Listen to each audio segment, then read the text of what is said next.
Assalamualaikum warahmatullahi wabarakatuh. Kita berjumpa lagi di Pose. Kita memasuki episode 12. Dan di episode kali ini saya akan membahas tentang kepergian dalam artian kematian ya. Tentang kematian ini memang sangat menyedihkan, sangat memukul. Bahkan banyak cobaan disebabkan oleh hal tersebut, yaitu kematian. Dan kematian dalam artian kita ditinggal oleh keluarga, kita ditinggal oleh sahabat dekat. Dan belum lama ini saya kehilangan orang yang paling saya sayangi, yaitu ibu saya sendiri. Dan hal ini sangat memukul saya ya, baik di batin maupun di fisik, semuanya terasa sangat hampa. Tetapi kita belajar menghadapi sebuah kenyataan bahwa memang dalam dunia ini ada kedatangan dan ada kepergian. Semoga ibu saya ditempatkan di sisi yang terbaik oleh Allah Subhanahu wa Ta'ala. Kita kembali ke bahasan tentang kematian ya. Tidak bisa dipungkiri, setiap orang pasti akan mengalami mati.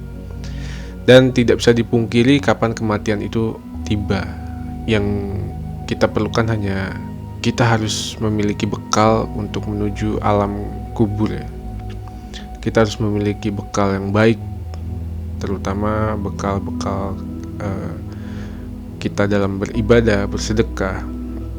Tetapi pada intinya kita kembali lagi ke Allah Subhanahu wa Ta'ala, bahwasanya apakah sholat kita, ibadah kita, amal kita itu diterima atau tidak, itu semuanya tergantung sama Allah Subhanahu wa Ta'ala, dan kita tidak tahu itu.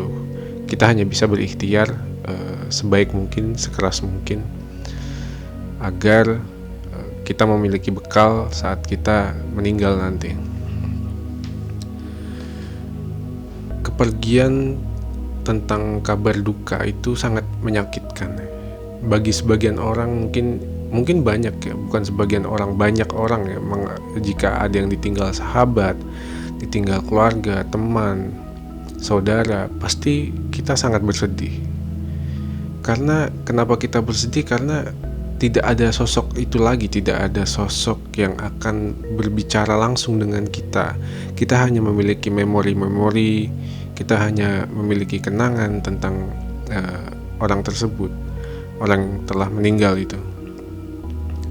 Dan dalam kematian juga banyak pelajarannya, bahwa memang hidup pada dasarnya kita ini semua bekerja segala macam. Tidak ada yang bisa dibawa ke alam kubur, tidak ada yang bisa dibawa mati. Ya kembali lagi, kecuali amal kita ya, amal dan ibadah kita. Setiap yang hidup pasti akan mengalami mati, itu sudah pasti. Dan di bahasan kali ini saya memiliki sebuah pandangan bahwa memang hal tersebut tidak bisa kita hindari, baik itu nanti terjadi kepada kita atau nanti terjadi kepada orang terdekat kita atau orang-orang yang berada yang kenal dengan kita. Kita tidak tahu ya. Penyesalan itu pasti ada ya, mungkin ada. Tetapi lain hal jika kita berbicara tentang orang tua.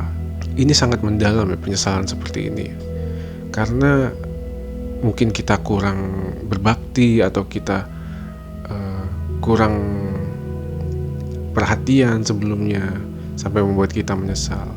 Tetapi lain hal lagi jika teman kita yang meninggal. Saya pribadi telah mengalami ditinggal sahabat dekat saya. Dan juga yang kedua ini, yang baru-baru ini adalah saya ditinggal oleh ibu saya. Tetapi ini adalah pelajaran bagi saya, bahwasanya dalam hidup ini memang sudah seharusnya seperti itu. Dan kita boleh bersedih, kita boleh menangis, kita boleh berangan-angan ya. Karena kita pasti berangan-angan, kenapa secepat ini. Coba saja masih hidup. Itu pasti selalu ada di pikiran orang-orang yang ditinggalkan. Tetapi kita harus paham satu hal juga. Kita tidak boleh terlena akan hal tersebut. Yang sudah pasti kita lakukan adalah mendoakan orang yang meninggal tersebut. Karena jika kita terus meratapi, kita terus sedih akan hal itu, mungkin itu juga berdampak buruk pada kita. Seperti halnya kita sudah tidak punya daya hidup, atau kita sedih karena ditinggal orang terdekat kita, lalu kita sedih, dan itu membuat seperti patah hati gitu. Jika ini dilakukan berlarut, ini memberikan efek negatif untuk diri kita juga. Maka dari itu kita harus bangkit lagi, dan kita harus merelakan, kita harus ikhlas, karena ini adalah ketentuan yang Allah beri, yaitu sudah takdirnya. Jadi sudah qadarullah. Jadi kita tidak bisa mengotak-atik lagi ya.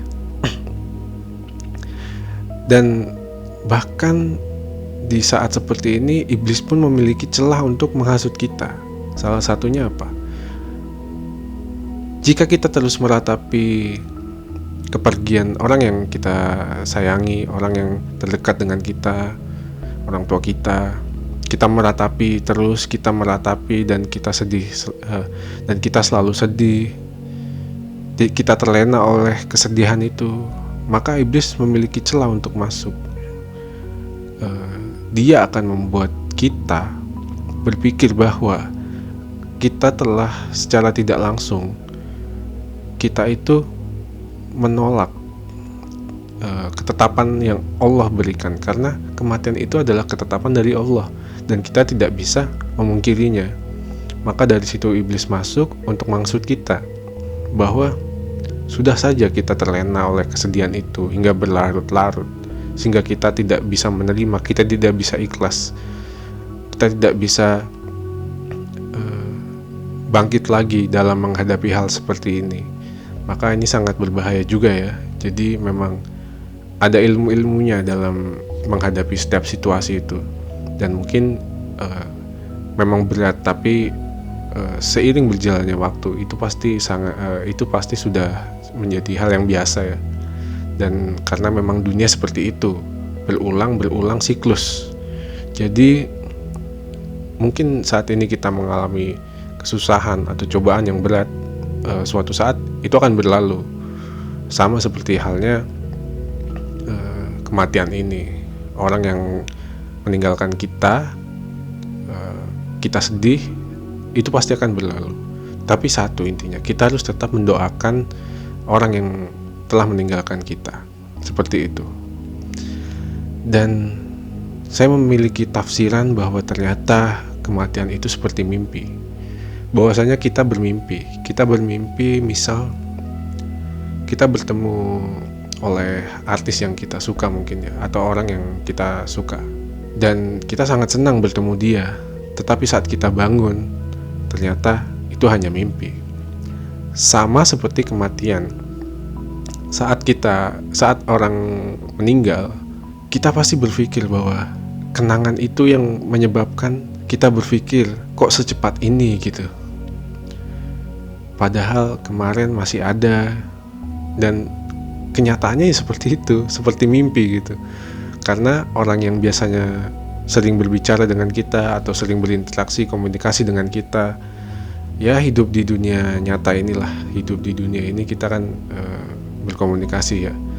Tetapi kita tidak bisa berkomunikasi dengan orang tersebut lagi gitu, sama seperti mimpi jadinya. Jadi salah satu penafsiran saya mungkin seperti itu ya. Tapi sekali lagi kita harus tetap mendoakan orang yang telah meninggalkan kita, baik itu keluarga, orang tua, teman kita, guru-guru kita, bahkan para tokoh-tokoh juga. Kita perlu berdoa untuk mereka, karena mereka telah memberi ilmu kepada kita semua, sehingga kita memiliki pemikiran yang cerdas. Dan itu kita harus selalu berdoa.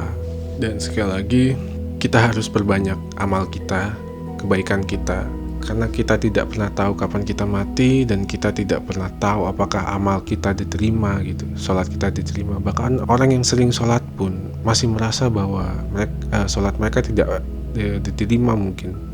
Apalagi orang yang tidak sholat kan, seperti itu. Jadi itulah pelajaran penting ya dalam hidup semuanya. Tidak ada yang dibawa mati, tetapi amal baik, ibadah kita, itulah yang menjadi bekal kita nanti saat kita meninggal ya. Jadi teruslah berbuat baik, teruslah mencari ilmu-ilmu yang baik, berguna untuk sekitar, berguna untuk orang lain, dan juga jangan pernah berhenti untuk melanjutkan perjuangan dalam hidup ya. Karena itulah satu-satunya kita di sini di akhir zaman ini untuk bertahan hidup dengan sebaik mungkin di saat zaman sudah semakin kacau, sudah semakin membingungkan. Tapi kita harus tetap memiliki dasar-dasar penting untuk kita berbuat baik ya, untuk kita mencari ilmu-ilmu agama terutama, karena juga zaman sekarang ilmu agama sangat asing, sangat banyak orang lebih mencari hiburan ketimbang ilmu-ilmu agama, karena memang orang zaman sekarang lebih mementingkan mereka butuh hiburan, tetapi mereka tidak sadar bahwa agama pun penting untuk bekal mereka nanti ketika mereka meninggal. Jadi itu saja, ini mungkin penafsiran saya sendiri dan saya ingin berbagi cerita serta ilmu yang saya dapat. Kurang lebihnya mohon maaf. Wallahu a'lam bishawab. Wassalamualaikum warahmatullahi wabarakatuh.